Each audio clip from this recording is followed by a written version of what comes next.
Pernah kepikiran nggak sih apa bahan dasar dari semua yang ada di sekitar kita?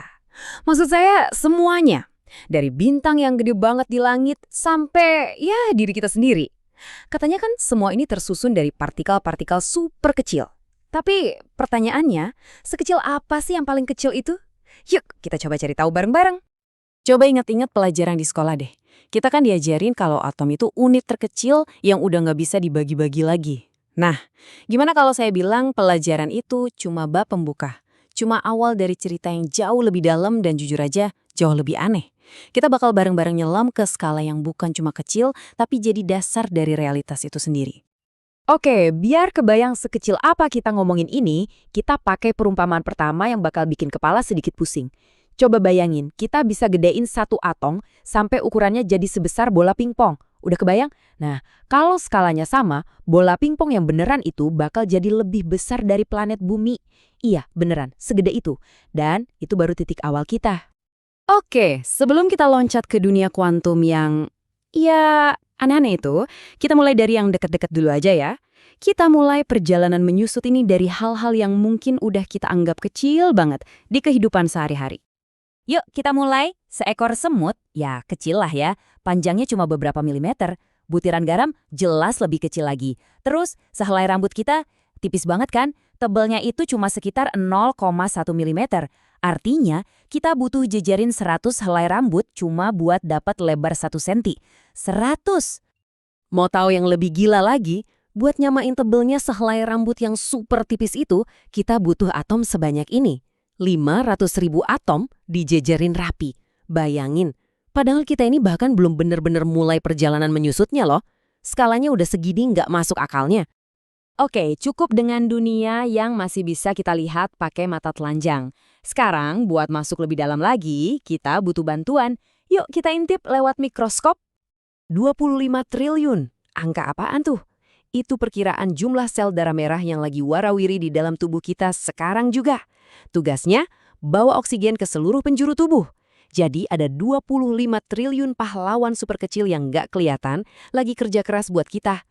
Terus gimana cara bayangin ukurannya? Gini deh, coba bayangin perbandingan ukuran antara sel darah merah sama tutup botol. Nah, perbandingan itu kira-kira sama kayak perbandingan ukuran antara tutup botol yang sama dengan katakanlah bundaran lalu lintas yang super besar di tengah kota. Gila kan skalanya? Tapi sel darah merah itu bukan yang paling kecil di level ini.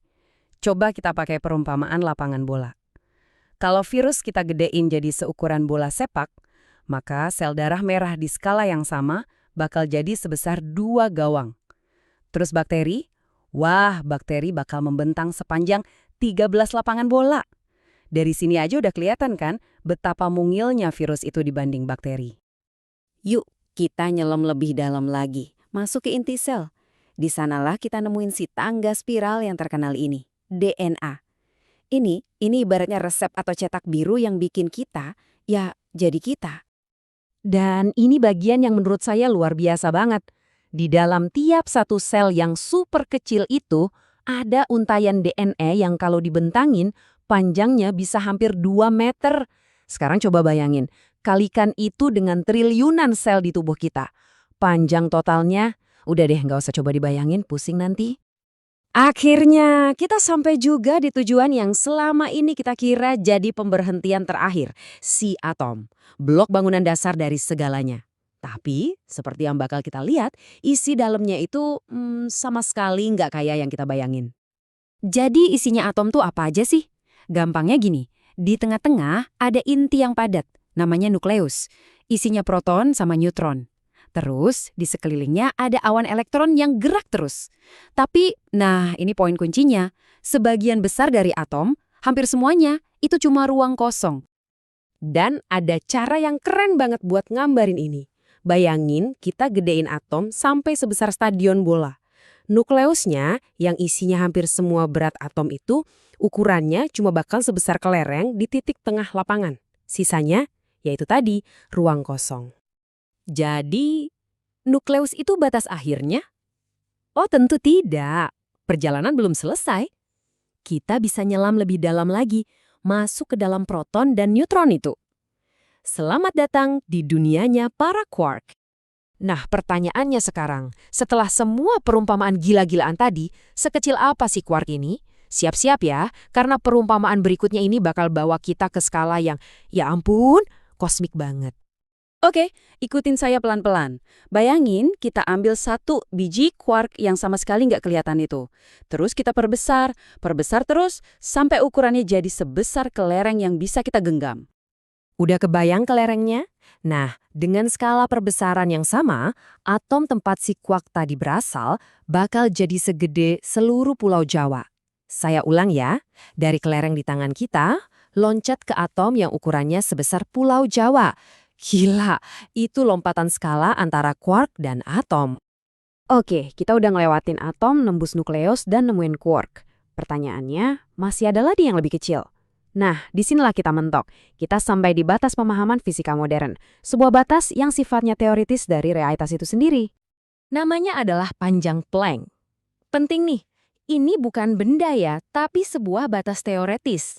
Menurut fisika, ini adalah satuan jarak paling kecil yang masih punya arti. Lebih kecil dari ini, konsep jarak udah nggak berlaku lagi. Sekecil apa? Bayangin satu atom. Terus kecilin lagi. Sebanyak 10 miliar triliun kali. Nggak kebayangkan?